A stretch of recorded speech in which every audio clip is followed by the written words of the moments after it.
profesor Armstrong, njëri nga dietarët më të njohur të astronomisë në Shtetet e Bashkuara të Amerikës. Ai punon në Agjencinë e Fluturimeve Kozmike NASA. U takuam dhe e pyetëm mbi shumë çështje të universit që i përkasin sferës së specializimit të tij. E pyetëm se si është formuar hekuri. Profesor Armstrong tha: "Do t'ju flas se si janë formuar të gjithë elementet mbi sipërfaqen e tokës. Kemi zbuluar madje, janë bërë shumë prova që kanë vërtetuar këtë që do t'u them, për të formuar trupat e vegjël prej thërmiave, elementaret, elektroneve, protoneve e tjerë. Duhet një fuqi shumë e madhe. Sipas llogaritjeve tona, fuqia që nevojitet për ndërtimin e elementit të hekurit është 4 herë më e madhe se fuqia e sistemit tonë diellor. Pra nuk mjafton fuqia e tokës e diellit të hënës, madje edhe fuqia e tërë sistemit diellor është e pamjaftueshme. Por nevojitet një fuqi 4 herë më e fortë se fuqia e sistemit tonë diellor që të formohet elementi i hekurit."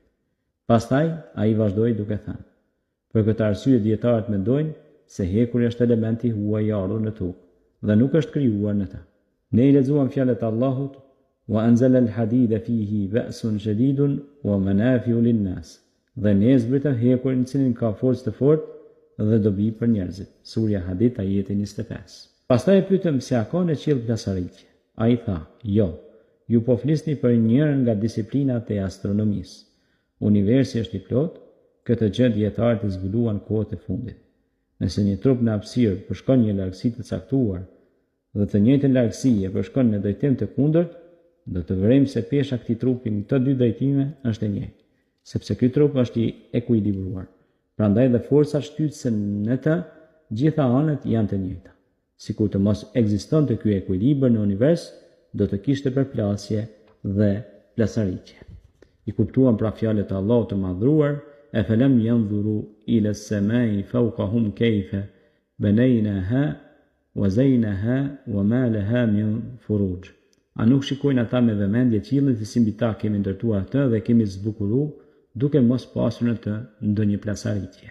Biseduam me të gjithashtu mbi përpjekjet e dietarëve për të arritur skajet e universit dhe mbi atë se deri kur është arritur me këto përpjekje.